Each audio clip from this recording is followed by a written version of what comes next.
Open Minds Media.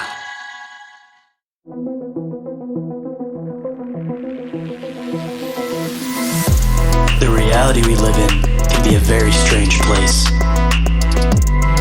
Most of the time, fact being stranger than fiction.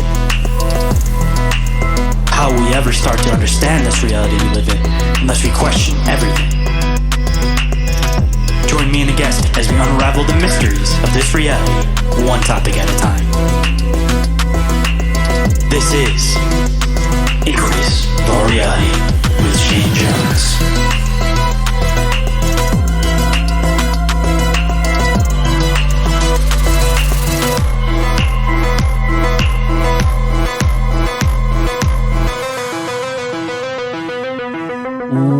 What is up, Inquirers, and welcome to the expanse of deep, open-minded conversation. I'm the one they call Shane, and today for you guys, we have somebody who has spent more time than I could even fathom researching what the possible history of the Earth could be. So today, he lays it all out, presentation style, diving through it for at least the old half of the possible history of the Earth.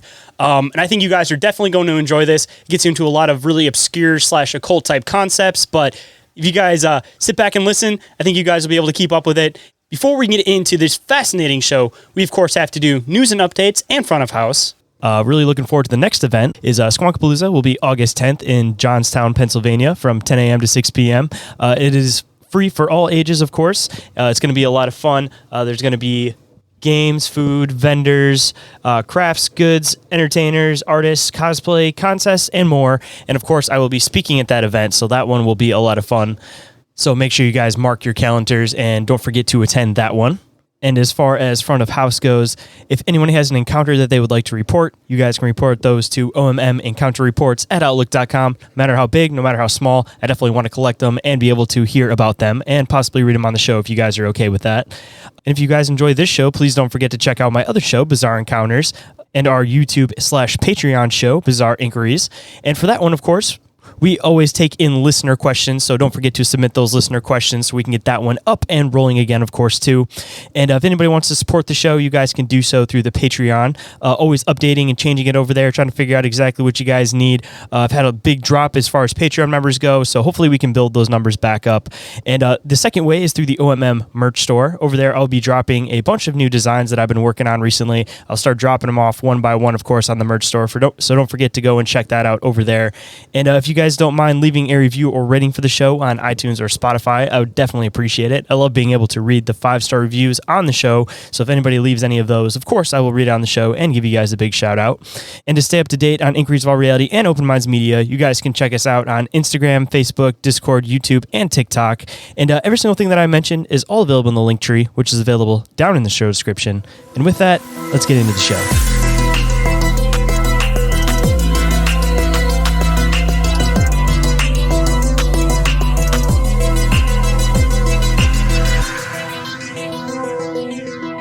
Please welcome to the show, researcher / hobbyist, Ari Asulin. How's it going today, man? Howdy, doing great. Absolute pleasure to have you on the show, man. I'd seen you bouncing around for a while on Instagram, and then you emailed me saying that you got kicked off of Instagram, so that's ended up how we ended up setting up this show, so... Right. That was fun. Back and forth. But I guess a good spot for at least getting into the Instagram and everything, and it'll kind of lead way into all your work and the research you do. First and foremost, it's always interesting why people get kicked off of Instagram. So you got to tell everybody why you got kicked off of Instagram, and then tell the listeners a little bit about yourself and a little bit about what you do. Thanks. My name's Ari Asulin. I'm basically a hobbyist researcher since about 2011. And I research pretty much any conspiracy, and I have a website, Conspiracy Repository, where I try to collect as much information, documentation, and theories and conclusions as I can. I guess the only real difference between me and other sites and projects that are similar is I really try to get down to the conclusion. And I try not to stop at anything that I would consider magic. Like magic to me is the bad word. It's like nothing that's used to be considered magic isn't understood today, and the same policy applies to conspiracies. If something seems like it's magic, there's probably just a little bit more to figure out. You know what I'm saying? That kind of thing. Oh yeah, so, I've said that a million times on the show, that it's just a matter of understanding, and then magic turns into a science. And the example I always throw is alchemy into chemistry. I mean, exactly.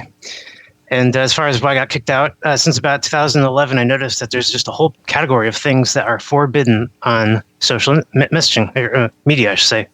And it really drew me into those categories to start researching them when I realized how banned they were. And I mean, automatically banned. I mean, like if you show Hollow Earth picture on Facebook, you just get this warning saying that you're spreading propaganda or Russian propaganda, or, you know, inciting hatred and racial hatred even. And it's just like, whoa, I'm not doing that, you know? I'm really just looking at an possible alternate to this flat earth stuff that we keep hearing about, you know? So it's just like one thing is totally allowed and the other thing is totally banned. And for that reason, it drew someone like me who's normally not really interested in these things into actually researching them as much as I could. So that's how I got here. Dude, it's all one-sided, man, because it's obviously a controlled narrative, so they try to do what they can to push it into the perspective they want people to have, but it's kind of funny that we live in a society nowadays where it's like, we're all about this freedom to do whatever you want, but if you have an opinion different than mine, then that's a no-go. We're not going to play that shit no more. Absolutely. Yep, that's true. But kind of digging into some of your research, too, I don't know how dark you necessarily go with your research or where you necessarily like to go as far as like what type of conspiracies you like to research, but why don't you let the listeners know a little bit about what type of conspiracies you really dive into? You bet. Until the last couple of years, until about 4 or 5 years ago, I wouldn't say I really had anything solid to do any research on, but since then a lot of information has come out on Tataria, and I'm sure you've seen a little about that because I saw one of your episodes about Tataria. Essentially, it's that weird Russian empire that appears to have existed in history until it was completely erased from history, leaving behind like fractures and pieces of itself, and a bunch of people around the world claiming that that empire is actually theirs, you know, from the French or Spanish or British Empire. And so that theory is actually quite fresh because in only in the 1990s would somebody actually come out with a challenge to the existing timeline chronology that we've all been taught in schools that the world more or less has accepted. The one that Joseph Scaliger of the Catholic Church essentially compiled and then mass distributed, and then we all teach it. So in Russia, a guy named Anatoly Fomenko in the 1990s did a mathematical analysis of all texts available. Didn't leave anything out. He went through the Bible, other holy texts. He went through government documents, especially Russian stuff found in the Kremlin. And he went through like New York Times posts, just everything that had dates on it, moon calendars, and sightings like comet sightings, stuff like that. And he basically came up with a mathematical proof, essentially, as far as math can prove anything, that somebody had fudged with our timeline that we know, that they literally stretched it, splintered it into pieces, duplicated those pieces, and spread it all out through thousands of years of alleged human history, even to go as far as saying that there's been 100,000 years of human anthropological history. So like I said, that theory is pretty fresh, 90s. And then in 2015, about 14, when we started having a conflict with Russia, we being the United States and the West, Russia considered its culture under attack and started releasing all these maps of Tataria. And it was kind of weird that a Russian government would actually endorse something that is still widely considered to be a pseudo historical conspiracy. But these maps, they said they got them of the Kremlin. They are available, and it's part of their history, where this Russian empire existed. If you want, I can share my screen. I got some media that kind of illustrates my point. Oh, yeah, absolutely. Go for it. Let me make sure you got permission real quick, and then yeah, it should be all good. All right, you should be able to see my website. Yep, popping up. This is Paradigm Threat, the web.net, the website that I work on. I also have .com.org. But my main article is the chronology tab, which I've just been adding to for about 3 years. And my objective is to come up with a complete timeline of human and Earth history, all of it, from beginning, from first memory all the way till today. And what started me on this project was the simple realization that it could be done. Until now, what we were taught in history was that it's so splintered over so many millions or billions of years that you could never come up with a timeline, except for one that has vague causality, saying, and then billion years passed and this ocean disappeared and these mountains appeared. I mean, there's no way for uniformitarian theory, which as it's known, to actually prove any of its theories, because you have to wait billion years to see if it's true. So when I found out that there was a new chronology, and a couple years prior to that, I also found out that the old Earth timeline is also majorly in question now. It's not settled science by a long shot. These are hotly debated topics. I remember in the 90s, they even went to the schools and debated this topic. Was there dinosaurs or not? A bunch of Christians showed up, a bunch of creationists came to debate. I saw it on the closed circuit TV as well. And they basically were arguing between young Earth and ancient Earth. They teach us in school 4.5 billion year old Earth, 13.8 billion year old universe, because they're so sure that the universe had a start and that it's that old. I mean, these are major leaps of faith. It might as well just be called another religion, even a sci-fi religion. That's what I would say. But they teach it in school as a fact, and kids then have to decide if they're going to accept the cosmology taught in school or the one taught in church. And neither of them really add up. Neither of them are very convincing. They have a lot of contradiction. So the old timeline was called into question in the 60s, actually many times in history, but in the 60s, a big shot named Immanuel Velikovsky basically called the whole thing out, saying, look, it's not ancient history, it's young Earth, and it's actually all the events of the Bible can be described as interplanetary cataclysm between planets, and not necessarily the perspective written down in the Bible, where everything is the will of one God, the invisible creator God of the universe. In that perspective of the Old Testament, it's very easy to understand how people back then could have gotten some of these things wrong. First of all, they couldn't see any stars out there, so there weren't many stars recorded in the creation events. Just like there's no angels in the creation event. There's a lot of things missing in the creation event that the Bible does not describe when people first saw stars, for example.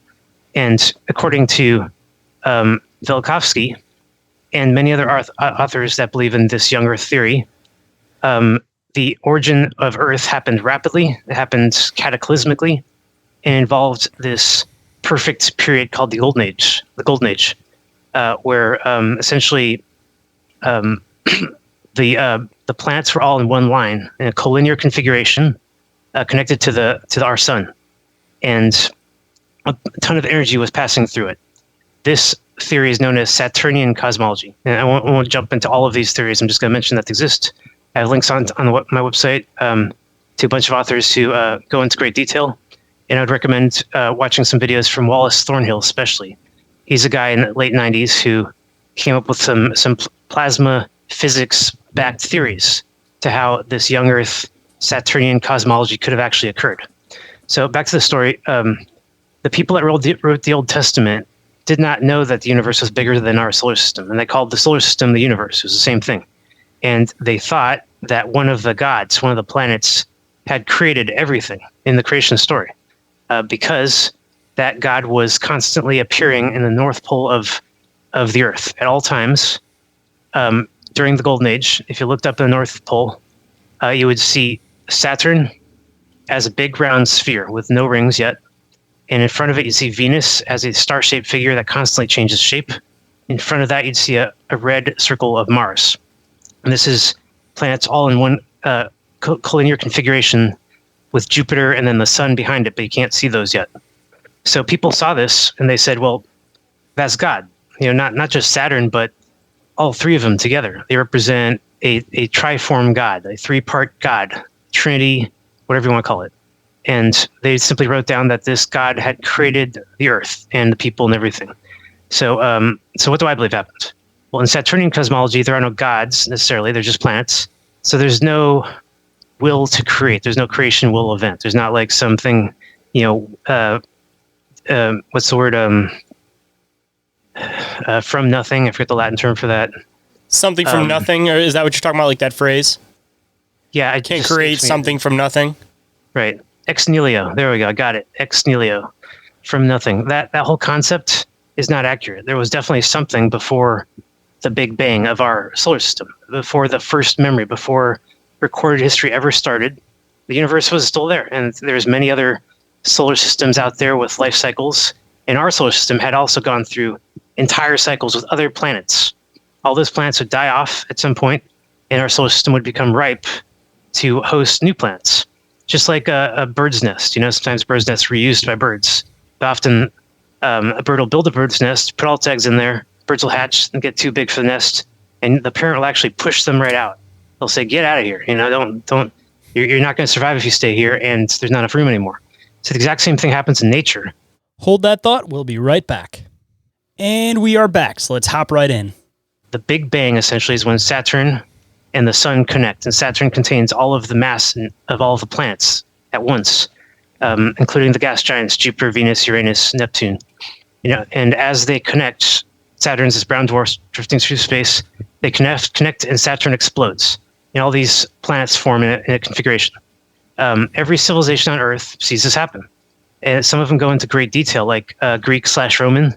They talk about Kronos / Odin, and how this god essentially birthed, thousands of children. And then Kronos gobbles up the children and eats them up. And then the biggest god, Zeus, rips through its belly, and all the children are free again. These Greek myths are very confusing and contradictory and can't relate them to anything we see today.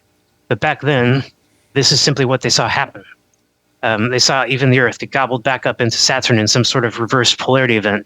And then when it was full, once again, it would just explode again, and all of those planets would come out, and Saturn would drift to the outer atmosphere and become the gas planet we know today, with all that debris floating around it, which became the rings. So again, why am I so certain about this theory? And why is it better than other theories? We got so many these days. Aside from flat Earth, you got simulation theory. There's all kinds of stuff out there that could possibly explain myths and stuff. Well, I'm sure because the science adds up, and I'm really focused on the science and stuff that could be demonstrated in a laboratory and nothing less. In this case, when it comes to the connection between Earth, Mars, Saturn, and a few other planets, there is absolutely a connection. One of them is the axial tilt. You can see this on many graphs. For whatever reason, statistical coincidence, a 1 in a billion chance, all of these planets have the exact same axial tilt. This could only have happened if they all shared the same tilt in the past and became blown apart at some point. Otherwise, like I just said, it would be in the billions and the trillions, that kind of coincidence. Another coincidence that we see on the moon's surface and on Mars' surface are craters that are always perpendicular, always normal lines to the surface. That's impossible. It's impossible that every single crater hit at a normal perpendicular line. And even more impossible, sometimes you see bullseye craters within craters. So there's something going on with these craters. They're not asteroids. They're not previous collisions from uniformitarian theory over billions of years. These are lightning scars. And lightning and plasma were the predominant energies of our solar system's origin. Constantly in the sky, constantly zapping between planets, discharging uneven energies at different amplitudes and velocity and voltages, and essentially causing all the cataclysms of the early myths that we know. So about the creation story, because this is one that I like talking about. There aren't many authors that talk about this part at all. The scientific authors like to stay to science, and they don't like to speculate as to how exactly the first life forms formed on Earth. But we have a lot of stories that sort of describe exactly how this is possible. One of them is in Jewish mythology, we got the golems. And these are creatures that were invented essentially through alchemy, through clay and gold and stuff, and given souls just by using alchemy.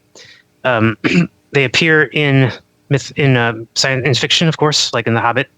Not the character golem, but the giant rock creatures that appear in the mountains. Those are golems, as described in mythology correctly.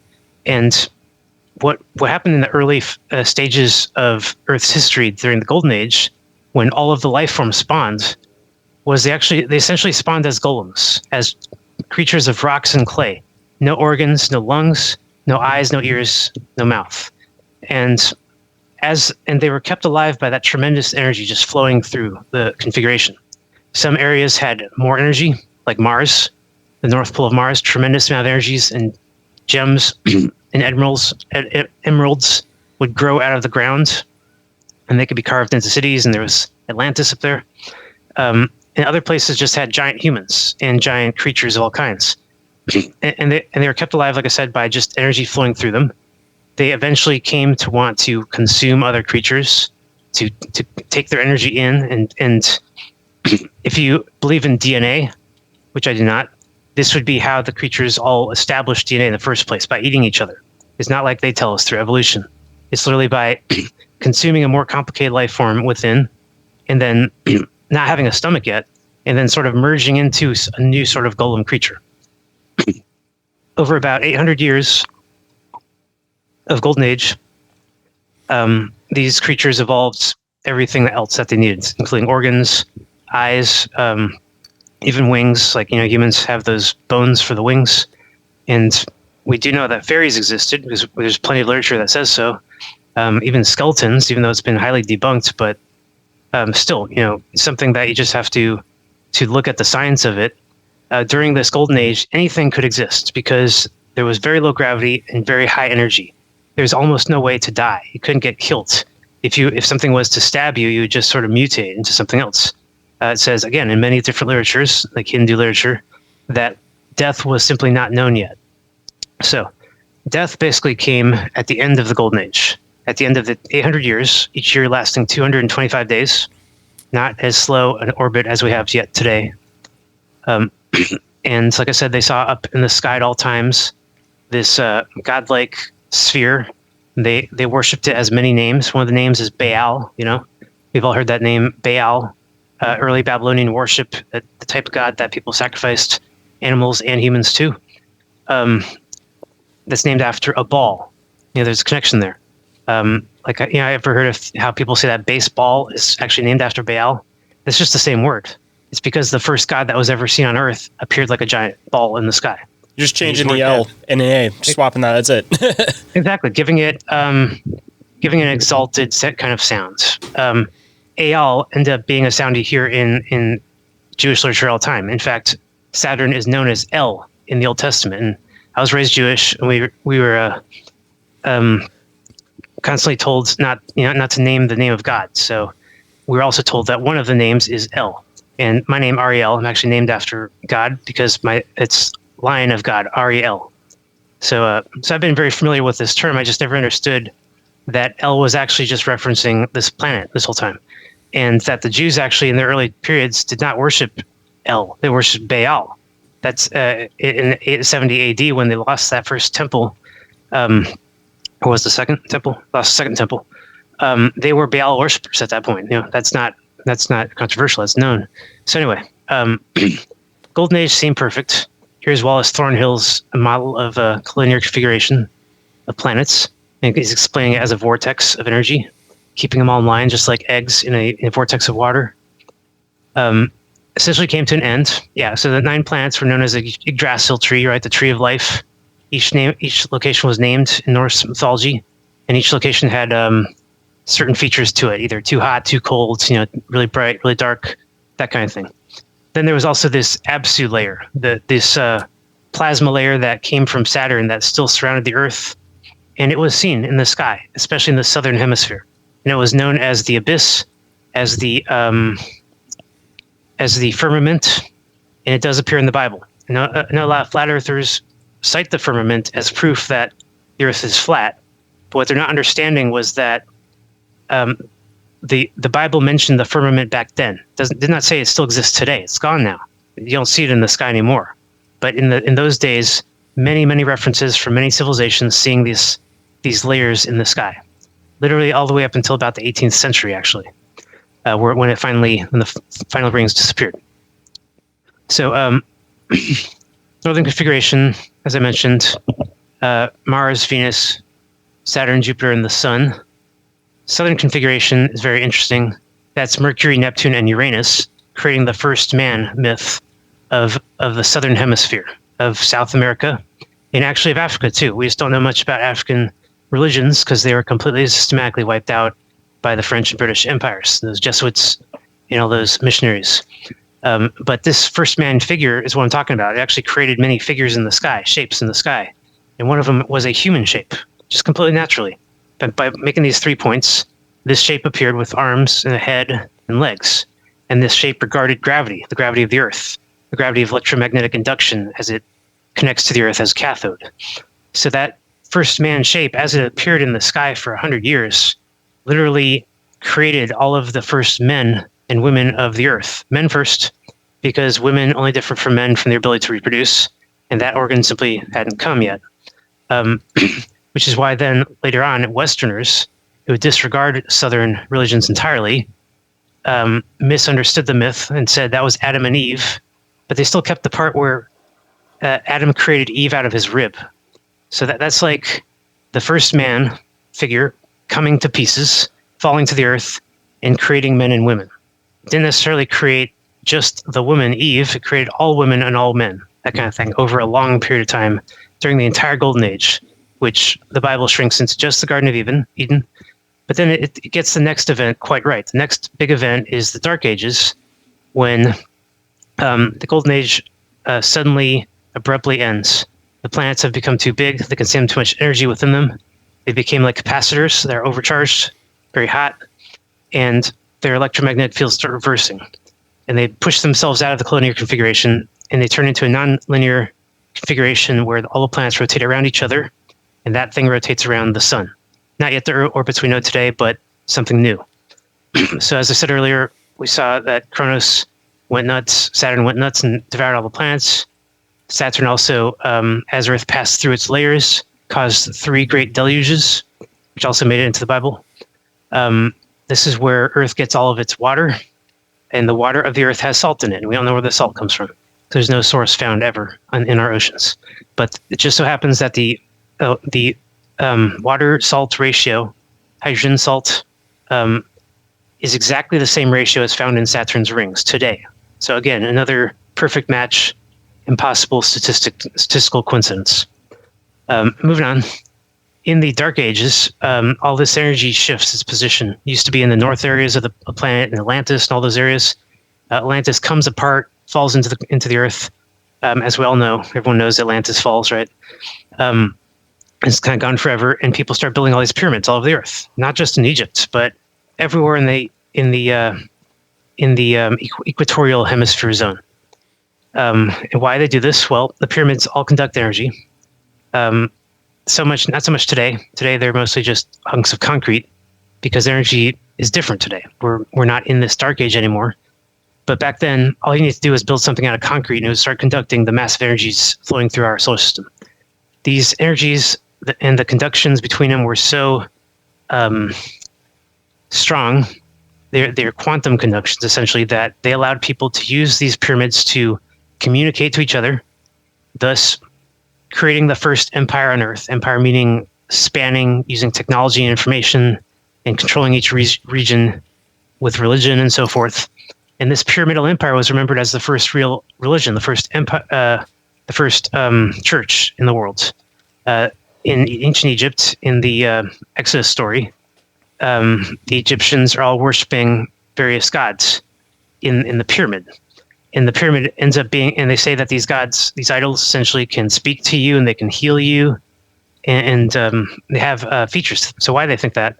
Because when energy flowed through the pyramids, and when these idols were placed in the most central locations, which have no hieroglyphics on the walls, people still don't understand what those chambers are in the pyramids today. No hieroglyphics, no tombs, right? So what are they then? Well, they are conducting chambers. The energy would have to be perfect. Hieroglyphics on the wall would actually disrupt the energy flow, would create artifacts in it. And suddenly the picture, the voice wouldn't be as clear. Telepaths wouldn't be able to use it as easily. And then finally, the big awesome feature of these pyramids is they could, you can teleport through them. These chambers actually allowed teleportation, as mentioned in the Bible as the Ark of the Covenant, and in the Egyptian mythology as the boat of Ra, which allowed Ra to teleport between planets or planes, as it said. Okay, I'm moving ahead here. I thought I had a picture of the Ark video, but I didn't upload that yet. So yeah, that's the Dark Ages. Yeah, got any questions yet? I know I'm kind of jumping ahead here. Oh no, you're good, man. I'm just sitting back and taking in the information, and mind blown already, man. I'm enjoying it. Yeah, there's a lot there. It's a whole curriculum's worth. We will be right back after this brief commercial break, so stay tuned. Hey guys, I know nobody really wants to listen to ad breaks on podcasts, so instead of actually listening to those, why don't you go and check out some of the sponsors and affiliate links for the show instead? Number one, you guys can go and check out I Know Squatch for all of your Squatchy gear needs, or you guys can check out Cryptoteology for all of your wearable cryptid favorites, or you guys can check out Snarly Yow for a fantastic natural line of beard oil, beard balm, beard shampoo, and body wash, all with an enticing woodsy aroma of smoky cedar with a hint of mint. And he also puts on a lot of fantastic events around the West Virginia area. So if you guys are in that area, make sure you guys go and check it out and see what kind of events he's putting on, because he definitely brings in an awesome group of people. And you guys can go and check out Big Ape Threads for all of their Bigfoot and cryptid related designs. And going into the affiliate links, you guys can always go and check out the newest sponsor to the show, Oregon-ite, specializing in scale model pyramid replicas, EMF protection devices, and much more. And if you guys find any pieces that you guys want to scoop for yourself, you guys can use code OMM for 10% off at checkout. And to all the paranormal investigators out there, you guys can go and check out the Chattergeist. It is the all-in-one paranormal investigating device. My absolute favorite. I use it every single time I go out. And if you guys have any technical questions about it, you guys can always go and hit up Barry over there in Dimension Devices on Instagram. He's the guy that programmed and developed it, so he'll be able to answer any of your guys' technical questions for it. And if you use the affiliate link, you guys will receive 10% off at checkout. And just a heads up, the company is based in the UK, so when you check it out on the website, it will be in pounds. But when you guys use PayPal, it will convert over. So don't think that you guys can't scoop one just because you don't live in the UK. And don't forget to check out the affiliate link for Sticker Mule to receive a $10 credit towards your first purchase. Over there, you can get a bunch of stickers printed, t-shirts, posters, all that kind of stuff. So if you guys are another podcast and you guys are looking for good quality stuff in order to print your logos on, Sticker Mule is definitely the place for you. And more information on all of those, of course, is available down in the show description. Let's quickly run through some commercials and get back into the show. And we are back, so let's hop right in.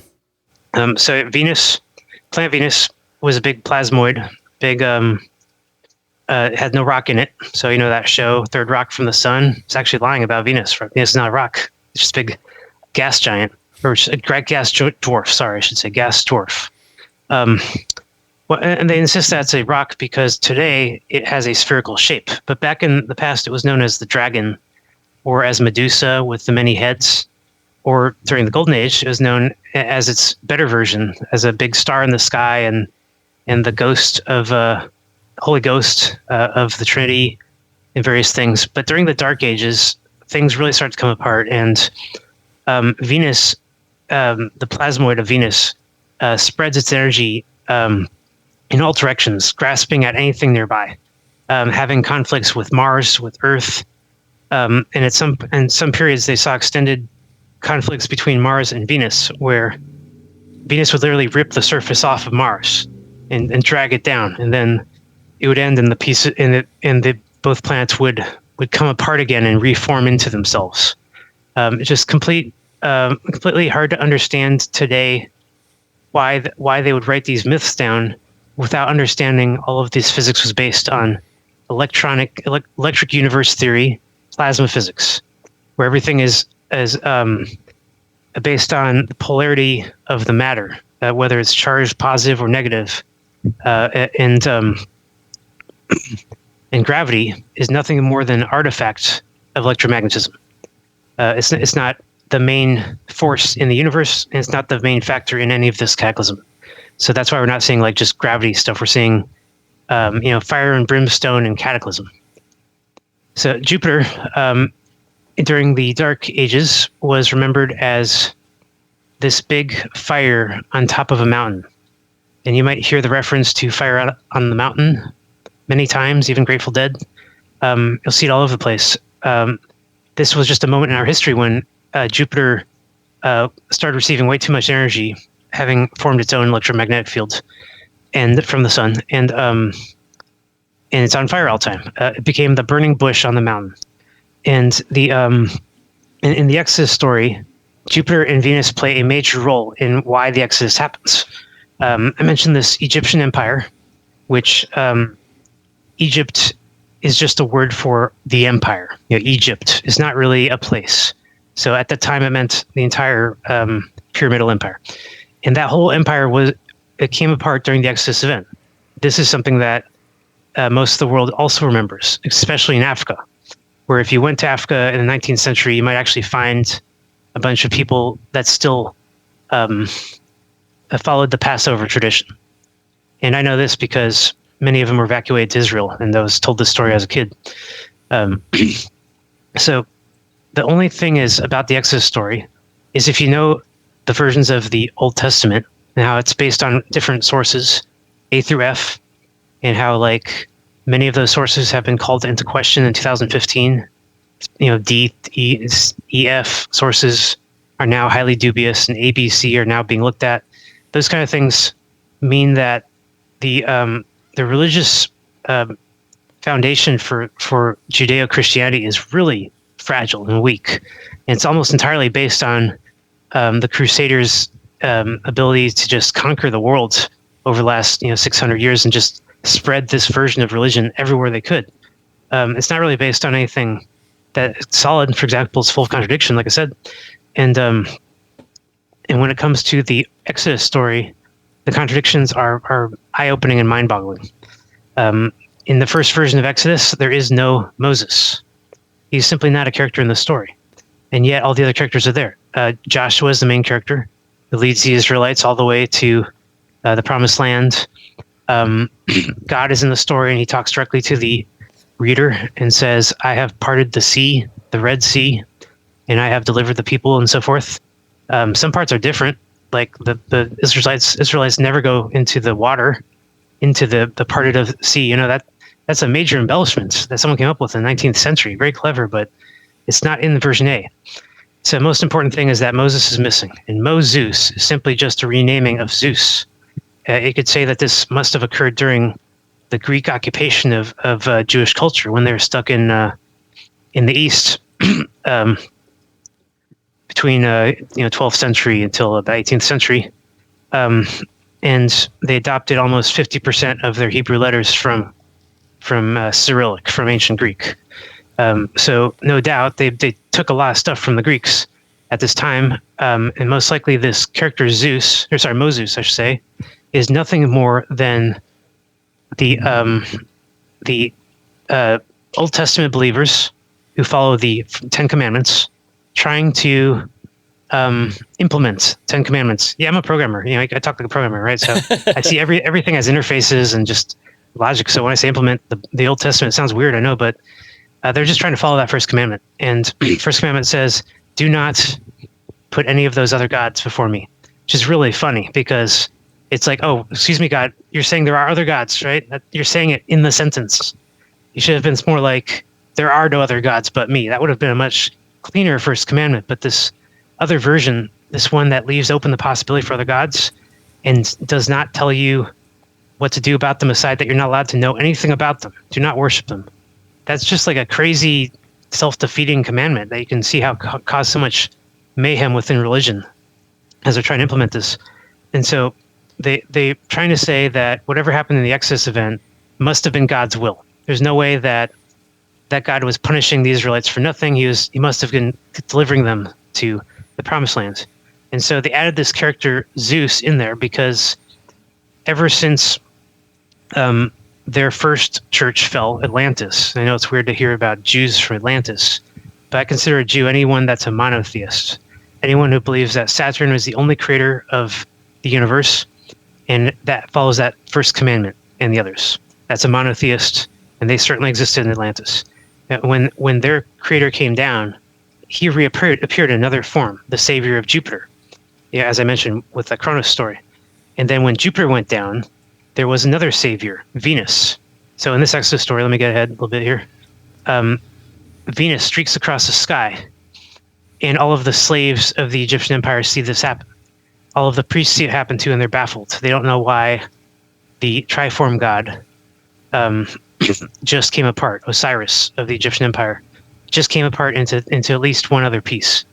They couldn't predict this, and the people said, look, you priests don't have this right, and we're not going to listen to you anymore about heaven, hell, baptism, circumcision, a whole bunch of stuff that the priests just sort of slip under the rug under their authority that they say is given from this Old Testament creator God, which people are now seeing come apart. So the Exodus story, which everyone saw, that it wasn't just a Jewish story, signifies the end of monotheism on earth for a very long time. The end of empires, the end of worshipping Saturn, which started becoming notorious and hated upon anyone who would do that for a long time. And as a lot of people didn't have the R in their vocabulary, like British, for example, they just started calling them Satan worshippers, those Satan worshippers. And it went underground after this Exodus story. So when the Jews remember the Exodus story as a time when God saved them, version A of the Exodus story says something entirely different. And it makes Joshua the main character, delivering the people to the new land. Moses never makes it to Israel. And let's see, lost train of thought there. Okay, so what was happening here? Venus was gobbled up by Jupiter during the Dark Age, after a bunch of that cataclysm I mentioned, and things seemed stable for a while. But when it came apart, the priest admitted that they had no idea how to predict these gods any further, and that the gods were sort of receding into the outer solar system, into their final orbits, which means essentially that they're harder to see now. They're just specks of light in the sky. It's much harder to even point them out and say, we need to worship that. There's Saturn and there's Jupiter. It's like, forget it. All these religions went underground, and they sort of had to be brought back later in modern human history by that Tatarian Empire, who, for no other reason, decided to start teaching about everything, all of the gods and all of the history. So let me get a little bit more ahead to that. Every time these cataclysms happen, these major events, which in the Bible are known as creation events, and Saturnian cosmology, they're just major moments of cataclysm when things shift very suddenly and lastingly. And every time these things happen, the calendar gets longer. More days are added to the calendar. And it finally, at this point in time, around 1492 BCE, which is when the Exodus event happened, the calendar actually got to about 365 days. So they had to just remake the calendar every time. This is why previous calendars are missing a couple months. You'd find calendars without January, February, and you'll find lunar solar calendars all over the place. Even the Jewish calendar is a lunar solar calendar. But for some reason, the Gregorian calendar came out in the 16th century and banned lunar solar, messed up all the calendar dates, month, day numbers, making them arbitrary, 28 days, 29, 30, 31, messing up the names, giving them all kinds of names based on their version of history, their exalted figures, Julius, Octavius, Augustus, Caesar, who takes up all 3 months for some reason. And I'll get into the reasons later, but it's just, you can see how redaction happened later in history. It just took all of this knowledge away, and we don't even understand where the names of the days come from anymore, the names of the months, where they come from, because they've all been changed. We still have the days of the week, of course, and all of them are, of course, named after planets. So you can see how some of that culture never really went away. Hold that thought. We'll be right back. And we are back, so let's hop right in. So let's move ahead. Venus, after the Exodus event, was, like I said, the dragon in the sky, streaking across the sky, not hard rock at all. And in Chinese mythology, the dragon is regarded as its most holy figure. Well, one of the most holy. In many of its paintings, always regarding the sun. You can see in these pictures here, the dragon regarding the sun. So what happened there? In this moment, 1442 BC, not long after, the Venus is trying to find its final orbit. It's full of energy, and it's trying to match its energy plane closer to the sun, which has more energy too.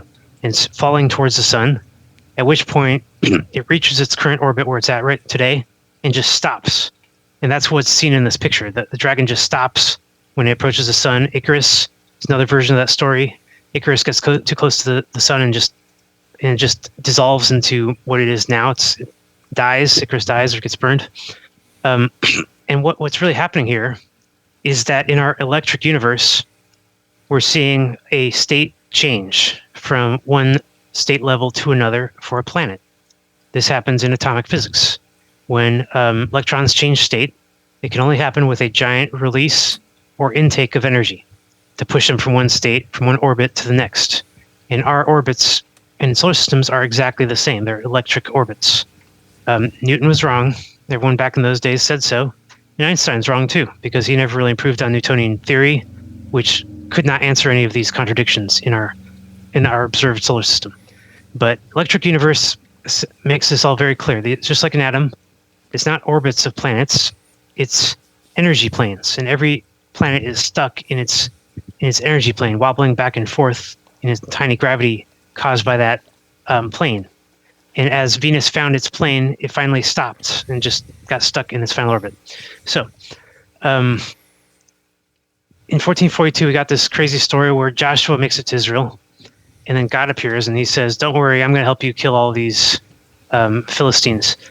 And Joshua's like, how can you help? And God's like, well, here are the 50 kings that I've killed before, and that's 50 kings in the Joshua Old Testament. It's just ridiculous. Kind of mean-spirited narrative that really, it reflects the imagination of the writers and has nothing to do with the religions that this stuff came from. But yeah, there was this moment when the sun stood still for Joshua during a battle. Now, Joshua, to my interpretation, Yeshua, shares the same letters as Jesus, by the way, is simply the name of the Savior. That's what Yeshua means, Savior. And the Savior was Venus. Joshua was Venus. And by streaking across the sky, Venus led the slaves, all of us here on Earth, the humans, who were enslaved by that pyramidal empire, into a promised land, which just happened to be the same place, Earth. It wasn't, we didn't have to go anywhere. And here's a really interesting tidbit. Sigmund Freud, 1920, he got really unpopular from his own followers when he claimed that his interpretation of the Exodus story makes the Jews, the Israelites, I should say, of the Old Testament, actually the masters of the Egyptian Empire, not the slaves at all. The priest class, actually, which isn't all that surprising. And he got in big trouble for saying that. But that appears to be the real story, the one where the powers that be, the Catholic Church, the deep state, whatever you want to call them, who redacted all these stories, had to place themselves as the victims in the center of the story and the chosen people, and the only one that God's saving, as everyone else is dying in these stories. And that's where the redaction is. But if you, like I said, you go to Africa, you find a pure version of the story where where the priest class had to be the ones leaving the pyramids. And because of the simple reason, the pyramids no longer functions. The planets all separate out into their final orbits, and there wasn't tremendous energy passing through them anymore. Now we just have the energy we see in our North Pole, just enough to cause those aurora borealis lights. Yep. Very pretty. But no more. The pyramids no longer function, and the only people who would ever stay in the pyramids are the slaves, the ones who were maintaining them the whole time and lived right outside them, and still believed in all the gods. They had no reason to stop worshiping all those idols that were there. So, Egyptian pyramidal empire lasts all the way up until Napoleon finds them in the 19th century, still having a pharaoh even, and I won't get that far ahead, but you can see how the monotheists, the Catholics, and the Protestants too, and the Jesuits, all those guys simply got all of these stories wrong because they had to be the victims when in fact they were the perpetrators of the empires and the Satan worshipping, I should say, and the sacrifice of humans and animals, all that crap that they're behind. They wanted to say that was pagan and we're the victims. That is typical of people to lie in a way that protects themselves, and that's exactly what they did.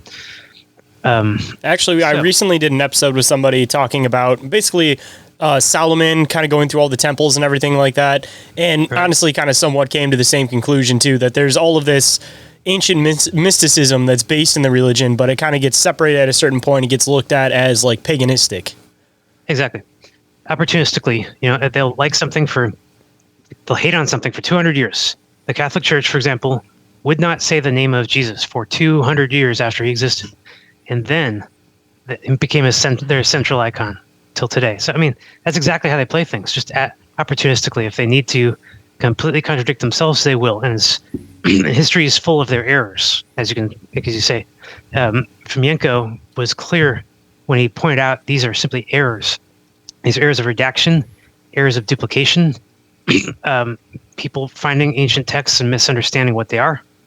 For example, if you have a major event, like the crucifixion story, a major event that affects all the regions, east and west, you're going to have 2-3 versions of the story, especially if it turns out to be this huge lasting story of 100 years.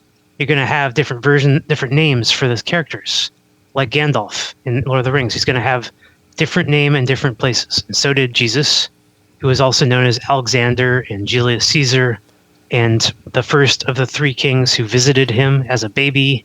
And all these contradictions exist now, as Fomenko pointed out, mathematically, of all things, simply because these deep staters were trying to figure out a way to use these religions to ascertain immense amount of power. It's not very hard to imagine why they would do that. All it's hard to imagine is that they were in a position where they actually could do that. Was the Catholic Church in a position to redact all of our media, everything, music, mathematics and science? Well, actually, yes, they were. And the proof is right there in the sciences. If you look at all of our health sciences and anatomy of animals, anthropology, of course, you will find Latin everywhere, Latin. Even though most of our human history and history of invention occurred in places where Latin did not exist, like in the 800 years of the Islamic Golden Age, which is not controversial at all, where almost all of this stuff was invented once. None of those things were written in Latin back then. And the people who did write in Latin came late in the 19th century, or later on in the 19th century, in places like England, like the 16th century Gutenberg Bible, for example, was all written in Latin, when no one in England even wrote Latin. Then later on, they redacted everything else. They started with the Bible, and they got to everything else, even math, like I said, and the metric system, and this whole other alternate version, this other language that seems so alien to this planet that I actually ended up having to come to the conclusion that Latin might actually be alien. And when I say alien, I'm only talking about Mars, just right over there, next planet over, the planet that shares a human history with us, according to the Saturnian cosmology, the place where Atlantis existed, where there's a bunch of giants that came from the southern hemisphere of Mars, where in the Iliad, for example, the Trojan War has references to the giants who came from Mars fighting in the war. They're just talking openly about these creatures because they remembered them in human history.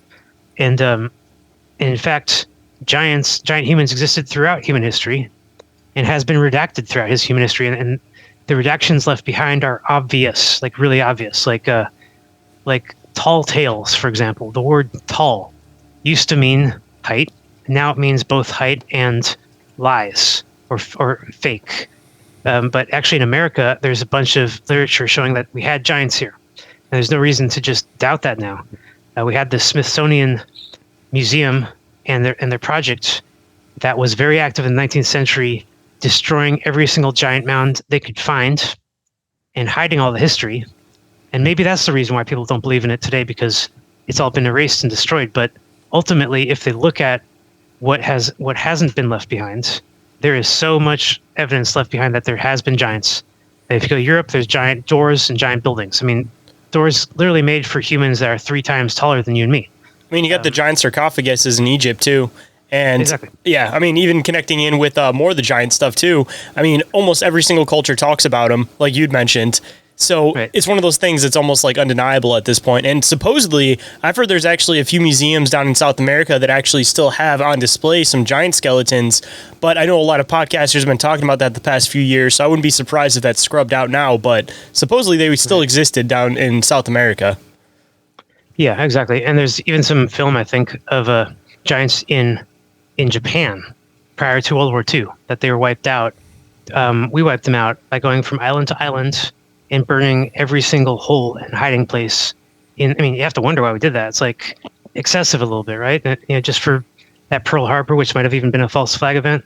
that was not just to subjugate the Japanese Empire, which which was totally vassal to England and well within the West's control. That was to eliminate giants, and we've been eliminating giants for a long time. England, for example, has castles all over it, and anyone that knows anything about medieval warfare knows that castles don't work. They just don't work. They're way too easily sieged. You cut off the supplies, people starve within weeks. They don't have any place to put their crap. It's terrible. So giants were not made for humans to fight humans. They're made for humans to fight giants. And England wiped out all its giants in its early history, and then in its literature, it made sure everyone hated giants, like The Hobbit. There's 3 evil ogres that are going to boil the protagonist alive of all things, and they're constantly regarded as evil in other literature, like Jack and the Beanstalk, for example. The Beanstalk myth, for example, is very well understood in Saturnian cosmology. You got the stalk, which is the tree of life, stretching up into the sky, and you climb it because it's a quantum teleport, natural forming one back in the Golden Age, and you get to this place where there's giants and they're eating giant food and stuff. I mean, it's just a real story. Jack and the Beanstalk and the Mickey and the Beanstalk redaction that came later. It's just that we can't possibly understand these things today. I mean, even going into Scandinavia too. I mean, look at all the troll lore, being mountain size, becoming part of the mountains and stuff as they died. Like that, it completely fits into the giant motif too. Absolutely. Just different wording. So let's go back to the timeline. In 800 BCE to 687, we had the formation of all the first cathedrals. And the cathedrals were different from the pyramids because of their shape. The cathedrals had spires on them. And the word cathode exists in cathedral for that reason, because a spire is what you see at the end of a cathode or an anode, anything that conducts electricity, because it's most efficient to conduct electricity to a fine point and then transmit it through the air. It's just something they discovered a long time ago. So how did they discover it, and why did they create cathedrals for it? This also solves another riddle of why churches are remembered as sanctuaries, when at no time in human history have they ever been sanctuaries of any kind. Not during the Crusades and not during modern times, and just not at all. But during these periods of cataclysm, we had the planet Mars. It's still in close proximity with the Earth, and it was making 9 cataclysmic intervals over a period of 120 years. It'd get really close to Earth. Its atmosphere at the outer ring of Mars would break to pieces and crash onto the Earth, and then the pieces would form back onto Mars as an outer ring. In Greek mythology, they saw that Prometheus was the god who gave humans the technology of the gods, literally technology that the deep state / church had told them is forbidden. Only they were authorized to use technology based on the first commandment, or sorry, not first commandment, but based on, the first commandment. The way they implemented that one was, if you worship the Old Testament God and you follow the authority given to the priests, who then create technology, money, health technology and stuff, even the kind of technologies that used to exist that don't exist anymore, where you can heal people by touching them, and you can touch the giant gold altars and get healed that way. These are all technologies, and the priests said that only they had the authority by God to use technology. So when this event happened and humans on Earth built these cathedrals just by placing rocks on each other and hiding under the rocks, knowing that, observing that the electricity passes over, it does not go into the rocks. It does go into caves. You can't hide in caves. But it doesn't go into contained environments, which are known today as Faraday cages, where the inside of the cage is protected from the electronic charge on the outside of it. And by discovering this naturally, and by building these cathedrals naturally, humans discovered everything they need to know about technology, period. And I mean period. I don't mean that there's anything missing, like modern technology, microchips and airplanes and stuff. That's not technology to me. All of that stuff's usury, metered, for profit. And I'm talking about something entirely different. Back then in the early years of human history, when the planet cataclysm is finally dying down and the humans are confident enough to go out and start building cities. Why didn't they build cities? Well, let me go back a little bit here. There was these cities of the plain, remembered in the Bible, that were completely destroyed. Sodom and Gomorrah and two others. And nobody knew why. And the priests, of course, with their dim view of everything, said, well, it's because you guys are being too promiscuous. We told you not to have sex and stuff. And so no one knew why those cities were destroyed. And the priest told everyone it's because everyone was having sex, sodomy. And they coined the term sodomy from this event. But what's more likely that happened was it was simply an interplanetary alignment, a small one, between the three rock planets, turning a tremendous amount of energy through them momentarily and utterly destroying these cities. So this happened back in 2000, 167 BCE. And it's only up until the modern times in 687 BCE are humans finally confident that the planet gods are not going to smash to bits every last one of their creations.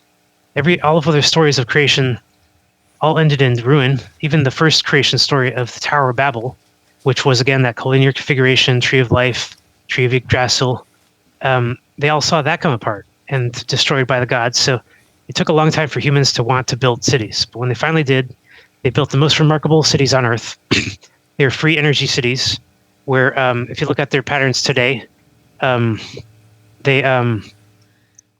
look like microchip boards. Sorry, not microchip boards, but just circuit boards, the way they're spaced out. Even those tombs found in Egypt look like circuit boards. I don't have a picture handy somewhere in my repository, but it's uncanny. We do that with circuit boards today to balance out the energy flowing on the surface of the board. If you've ever done embedded circuitry, you'll know that too much energy in one location will actually discharge your whole board. It will just simply not function. So you have to balance where the energy is going with capacitors, and that means you're basically going to line everything in a optimal arrangement.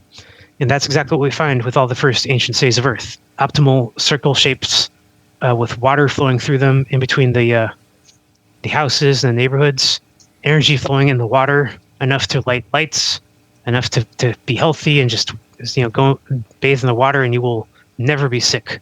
Stuff like that. And for that reason, I say that was a technology.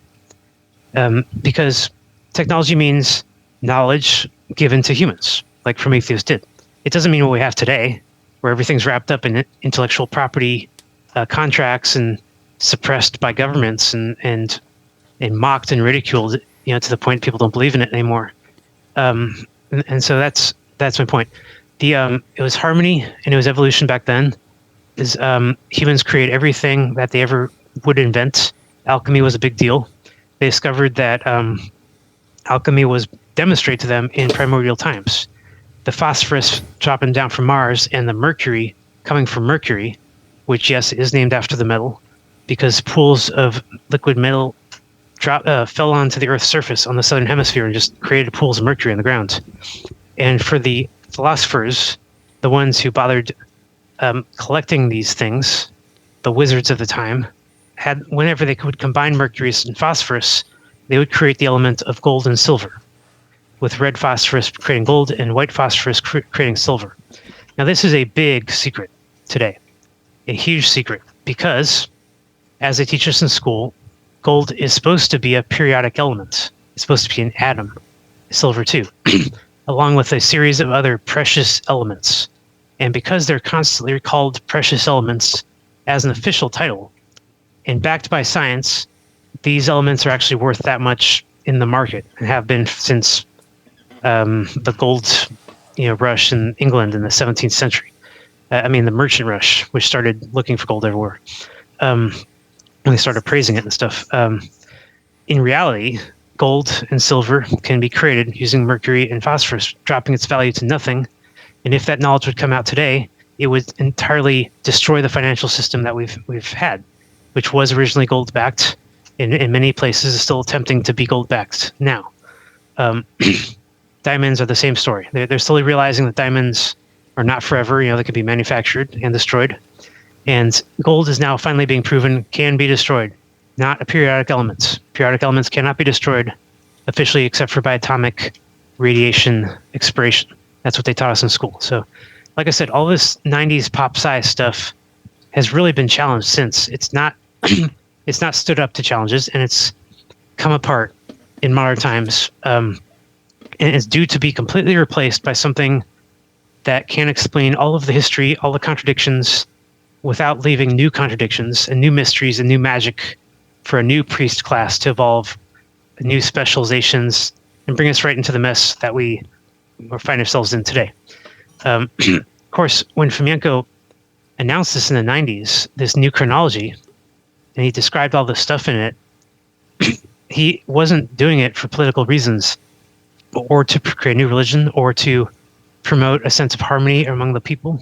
But that's exactly what I got when I read his new chronology. I said to myself, wow, this is not what they were telling us this whole time. Not just in school, but in everywhere you look, they tell us that human nature is warlike, and that we have 100,000 years of anthropological history of constant warfare. And if you play video games, Age of Empires, what's that risk? Civilization. If you play any of these games, which by the way have been given for free to schools, in the 90s I saw big stacks of Civilization in the Jewish school where I worked. They're giving to kids for free these games where you just build up armies and you slaughter each other. And it's like, well, apparently that they want to instill at an educational level the reality that this actually happened to children. And they do the exact same thing with dinosaurs. They try to make dinosaurs cool for children when, believe me, they wouldn't give a crap if we hadn't made it, put up all the music and bright colors and stuff. And we don't even know why kids like dinosaurs. In fact, there's a whole psychological debate to have there. If you ask me whether or not I liked dinosaurs as a kid, I would say I don't even know why, but I saw a bunch of pictures of dinosaurs ripping each other to shreds, blood everywhere, just like in Jurassic Park, like in the movie. And since then, I guess I had a fascination. Well, that's not really liking dinosaurs, is it? That's sort of like PTSD. So that's what they do to children. They give them war and blood and violence. Even in church, what's the first thing that Christians learn in church? Crucifixion. It's horrible. You're attacking children at their psyche level when it's really fragile at early development stage, and you're saying, I want you to think about this horrible thing, like for days and weeks. And the most inspired of us, we get obsessed and we get sort of a little insane about it. And the average person just gets scared away from it and just doesn't even want to think about religion or whether or not evolution is true. They just defer it all to scientists for that reason. So, as I said, there was these alternate histories available as recently as the 90s. And instead of having the impact that they should have had, they sort of were ignored automatically by the powers that be, that said that there was nothing to them. It must have just been like Russian propaganda or something in the end. And there's a picture of Fomenko. Like I said, he's just hired by the USSR to do this at a time when the USSR was being pushed during the Cold War by the West to basically cripple its own history and just become another vassal European state in the Union. And they realized this and they said, we got to get our history back. So they started hiring people and saying, like mathematicians, and sending them to the Kremlin, a religious site, and saying, please study our history. We will be right back after this brief commercial break, so stay tuned. And we are back, so let's hop right in. And so USSR fell apart due to nefarious reasons. The West, was very tricky, and Fomenko was forgotten. But he did publish his books. He continued to publish a series of books and a bunch of videos, and I highly recommend you guys check these out. His theory is also known as the phantom time hypothesis. Well, let me mute that. And in this hypothesis, Fomenko demonstrates very clearly, I thought I'd get full screen, that 1,000 years has been added to the modern timeline. Almost exactly 1,000. It's about 1,053. Because that deep state church that set up the Gregorian calendar literally got to set the timeline anywhere they wanted. They set the ancient BC dates. They decided 1492 in the past. And they set the current time, which they said was sometime in the 12th century, as year zero, setting a bunch of future dates, including the 1492 planned event which was remembered as the apocalypse in the Bible. This was a planned event that happened in Europe in 1492, and it's really striking that the Exodus and the apocalypse in modern history both occur on this date. It's not a coincidence. Again, this is because if you have the ability to set the calendar and manipulate the dates however you want, then you can actually line up a new calendar in the future of all of the dates that happened in the past when that ancient empire, deep state empire, systematically lost all of its power from one event to the next until all of its power was gone. They wanted that power back, and they had no real way to do it, no big plan, so they knew it would take hundreds of years. So they simply set the future calendar with dates where they're planning to do certain things. And they plan to get all of the power that they lost in the Egyptian Exodus event back in the 1492 apocalypse event. I'll get into that event another time because modern human history is just huge and long and complicated too, and it's very fascinating in my opinion. But I'll just kind of stop it there. Point is, the 1,000 years was added to the timeline, and Shayn demonstrated exactly how this happened. It's very simple, actually. The explanation: it's the Catholic Church, when in its inception, hated the Christian Revolution, just like the Jews in the New Testament saw Christ and the other person that they let go, Barbaros, as revolutionaries and threats to their entire authority system, including money. You threaten the banks, and they send goons after you. Of course. So, right. So the church hated Christ, and they hated the empire that he created, which is the Tatarian Empire, created around him, I should say. All these events more or less happened around him. He wasn't really that active himself as a person. And like I said, it's very complicated. I'll get into another time. But because they denied him, they were able to redact later, almost by coincidence, but not really, this whole 1,000-year period. How to do that? The Cyrillic Bible and all the Cyrillic ancient texts from the Russian Tatarian Empire wrote down the years as in the year of our Lord. And they weren't talking about Christ. They were talking about the Lord, sun. Everyone was a pagan sun worshiper back then. And it wasn't for 1,000 years, it wasn't for many hundreds of years later that the sun worshipping was redacted into Christianity and merged with the human figure of Christ, who wasn't magical at all, but suddenly had all these attributes: walking on water, healing the lepers, stopping the clouds, the storms. I can go on all day, and actually, this is just sun worship. So back to the point. Because the church that would form later denied Christ for 200 years, and then later on they took over, subsumed all that Christianity through warfare and crusades. They were in a position to decide what that I in the years meant. It was always an I and then the year date. I like 300 AD, that kind of thing. And I stood for Lord, in the year of our Lord. And the Catholic Church decided, no, that's a 1. That's 1,300 AD. That's it. That's as simple as the trick was. And Fomenko points it out. There's a 1,000-year gap in our history, not 300 years or some trivial amount like that. And that the entire Roman Empire, the entire Spanish and French and British Empire, as we remember them today, and the Ottomans, are actually all just splinters of the Russian Tatarian Empire. And the only reason that we think any of these royalties are not connected back to the Russian royalties and intermarried, like the British are completely paranoid of the idea that they have Russian blood in their royalty, is because this empire has been erased from history, and maybe we'll get into another time, erased from the surface as well. If you look at where the Russian Tatarian Empire used to be, according to these Russian maps, what Siberia is today, you'll see that it's just a giant wasteland. There's no monuments of any kind. And south of Siberia is the Tibetan Peninsula, another huge, massive wasteland, which looks like a lightning scar of all things.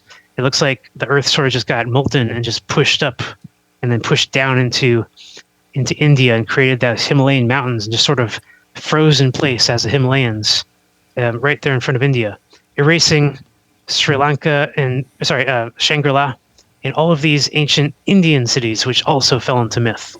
See, it all kind of adds up.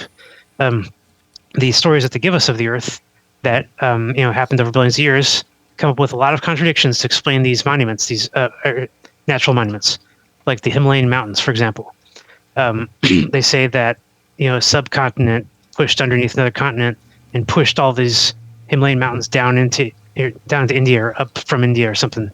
I mean, really elaborate, confusing, and contradictory, and poorly, you can't simulate it, so poorly thought out, not much causality behind it. And, we have to start looking at the possibility that these redactions are nothing more than the best lies that they could possibly come up with, as they totally erased our real history from us. And then finally, why did they do all this? If you erase the past, you control the present. And if you control the present, you control the future. And there's another way that goes too, but it's that simple. If you want to rule Earth, you have to rule history and everyone's knowledge of history. And if you do that, you can force us to repeat history. They're doing it right now, trying to get us into World War III. World War III is nothing more than an attempt to destroy and contain Russia. World War II was an attempt to destroy and contain Russia. And we joined up with the Nazis and the Germans, and the Japanese. And then when Hitler failed in Moscow, we attacked the Germans and we attacked the Japanese, and we just made up this whole story about how they were the enemy instead, and Russia was now our ally. I mean, this is all just to destroy and contain Russia. World War I, entangling alliances, all for the purposes of making all the countries allied to Russia be attacked so that Russia becomes contained. Russia lost a great deal of territory in World War I. Then one last war I'll mention, World War Zero, which is 1812 war, which happened in Russia and also happened in Americas at the exact same time.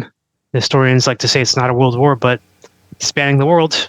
So in that war, the French tried to destroy Russia. They lost 600,000 troops trying to do it. And the Russians actually burned the Kremlin to the ground in an attempt to save all of their holy documents, their religious documents.